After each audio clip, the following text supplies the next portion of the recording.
अब अगली खबर का रुख करते हैं और बहुत इंपॉर्टेंट खबर है। हरियाणा के सिरसा में 2002 में पत्रकार रामचंद्र छत्रपति हत्या के मामले में डेरा सच्चा सौदा प्रमुख गुरमीत राम रहीम को बड़ी राहत मिली है। पंजाब और हरियाणा हाईकोर्ट ने इस मामले में दायर अपील को स्वीकार करते हुए उसे बरी कर दिया। इस फैसले के बाद भी राम रहीम अभी जेल में ही रहेगा, क्योंकि ये राहत उसे सिर्फ एक केस में मिली है, जबकि वो और भी कई मामलों में सजा काट रहा है। अब ऐसे में ये पूरा मामला क्या है, जरा इसको आप समझें। पत्रकार छत्रपति हत्याकांड में राम रहीम बरी हुए हैं। अदालत ने राम रहीम को बरी कर दिया है। हाईकोर्ट ने इस मामले के अन्य 3 दोषियों की सजा को बरकरार रखा। इसमें है कि 3 लोग अभी भी इसमें दोषी हैं, उनकी सजा जो बरकरार है, जिसमें कुलदीप सिंह, निर्मल सिंह, कृष्णलाल की उम्र कैद की सजा बरकरार रखी गई है, जबकि राम रहीम को इस मामले में अभी राहत मिली है। हालांकि अभी और मामले में वो जेल में रहेंगे। हाईकोर्ट में सुनवाई के दौरान बचाव पक्ष और सीबीआई की ओर से बहस की गई, लेकिन कोर्ट ने सबूतों को नाकाफी बताया। फैसला सुनाते हुए हाईकोर्ट ने क्या कहा, अब वो भी आप देखिए कि हाईकोर्ट ने किस तरीके से जो टिप्पणी की, उसमें जो महत्वपूर्ण टिप्पणी की है। इस हत्याकांड में राम रहीम के साजिशकर्ता होने के पर्याप्त सबूत नहीं है और जिस वजह से राम रहीम को बरी किया गया है, और ये बहुत ही महत्वपूर्ण टिप्पणी थी। इसके पहले 17 जनवरी 2019 को पंचकुला की स्पेशल सीबीआई कोर्ट ने राम रहीम समेत बाकी के सभी आरोपियों को 7 साल की कैद की सजा सुनाई थी, जिसके खिलाफ आरोपियों ने हाईकोर्ट में याचिका दायर की थी। राम रहीम इसके पहले डेरा मैनेजर रणजीत सिंह हत्याकांड मामले में पहले ही हाईकोर्ट से बरी हो चुका है। हालांकि सीबीआई ने इसे सुप्रीम कोर्ट में चुनौती दी। राम रहीम को साधुओं से यौन शोषण के मामले में भी 10 साल की कैद की सजा हुई है और इस वजह से राम रहीम अभी भी जेल में रहेगा। लेकिन पत्रकार रामचंद्र छत्रपति हरियाणा के सिरसा जिले के रहने वाले थे और 2000 में वो सिरसा छोड़कर उन्होंने अपना अखबार शुरू किया था। 2002 में उन्हें किसी ने एक चिट्ठी भेजी और जिसमें यह बात कही गई कि डेरे में साधुओं के साथ यौन शोषण हो रहा है। फिर उन्होंने 30 मई 2002 को उस चिट्ठी को अपने इवनिंग टाइम अखबार में पब्लिश कर दिया। अखबार में चिट्ठी छपने के बाद छत्रपति को लगातार धमकियां दी गई। इसके बाद 19 अक्टूबर 2002 की रात रामचंद्र की 5 गोलियां मारकर हत्या कर दी गई।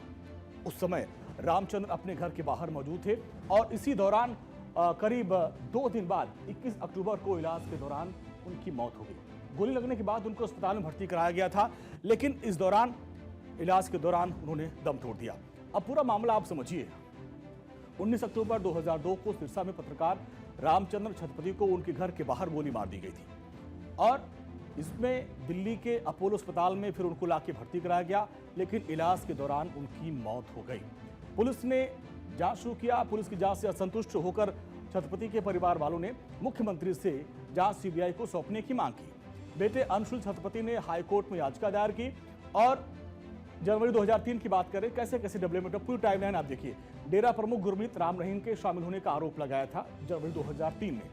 इसके बाद 10 नवंबर 2003 की बात है, हाईकोर्ट ने पत्रकार छत्रपति और रंजीत सिंह हत्याकांड को जोड़ते हुए सीबीआई को एफआईआर दर्ज करने का आदेश दिया था।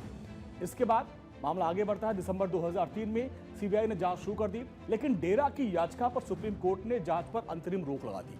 मामला लंबा चला। इसके बाद नवंबर 2004 में मामला आप देखिए, सुप्रीम कोर्ट ने डेरा की याचिका खारिज की और सीबीआई जांच दोबारा शुरू करने का आदेश दिया। अब फिर 11 जनवरी 2019 में सीबीआई विशेष अदालत ने रामचंद्र छत्रपति मामले में गुरमीत राम रहीम समेत 4 लोगों को दोषी करार दिया। अदालत ने चारों दोषियों को उम्र कैद की सजा सुनाई थी। ये 17 जनवरी 2019 में। इस तरीके से पूरी टाइमलाइन है। 7 मार्च 2026, यानी आप देखिए किस तरीके से राम रहीम को हाईकोर्ट ने पत्रकार की हत्या के मामले में बरी कर दिया है। तो इस पूरे मामले में राम रहीम को राहत तो मिल गई, लेकिन जिस तरीके से बाकी जो मामले हैं उसमें अभी उसको जेल में रहना होगा। अब राम रहीम के खिलाफ 3 अलग अलग मामले चल रहे हैं। इनमें से एक मामले में यानी साध्वी यौन शोषण का केस है, उन्हें दोषी करार दिया गया, 10 साल की सजा है। बाकी के 2 मामले हैं जिसमें पत्रकार रामचंद्र छत्रपति हत्याकांड और डेरा मैनेजर रणजीत हत्याकांड में उन्हें हाईकोर्ट ने बरी कर दिया है। तो अब राम रहीम पर 3 केस चल रहे हैं। अब आप देखिए कौन कौन से मामले हैं। साध्वी यौन शोषण का आरोप है। 2017 में कोर्ट ने साध्वी यौन शोषण के मामले में राम रहीम को दोषी ठहराया था। जो इस मामले में राम रहीम को 10 साल की कैद और जुर्माने की सजा सुनाई गई। साध्वी यौन शोषण के मामले में जो अगला मामला है वो है पत्रकार रामचंद्र छत्रपति मर्डर केस। पत्रकार रामचंद्र छत्रपति की हत्या के मामले में जनवरी 2019 में उनको उम्र कैद की सजा सुनाई गई थी और इसके साथ ही 50,000 रुपए का जुर्माना लगाया गया था। इसमें फिर हाईकोर्ट ने उनको बरी कर दिया। यहाँ पे उनको एक राहत मिली। लेकिन एक और मामला है, तीसरा मामला है डेरा मैनेजर रणजीत हत्याकांड का। इस मामले में हाईकोर्ट ने राम रहीम को बरी कर दिया है, तो इस मामले में भी उनको थोड़ा राहत मिली है। हालांकि सीबीआई ने फिर इस फैसले को सुप्रीम कोर्ट में चुनौती दी है। अब देखना यह होगा कि सुप्रीम कोर्ट में उनको राहत मिलती है या नहीं। लेकिन रामचंद्र के बेटे अंशुल ने कोर्ट के फैसले पर प्रतिक्रिया देते हुए कहा कि सीबीआई ने इस मामले की पूरी तरीके से अच्छी पैरवी की है और सभी जरूरी सबूत समय पर प्रस्तुत किए। ऐसे में राम रहीम को जेल से बाहर निकलना बिल्कुल गलत है। अंशुल ने कहा कि वो इस फैसले को चुनौती देने के लिए सुप्रीम कोर्ट का दरवाजा खटखटाएंगे।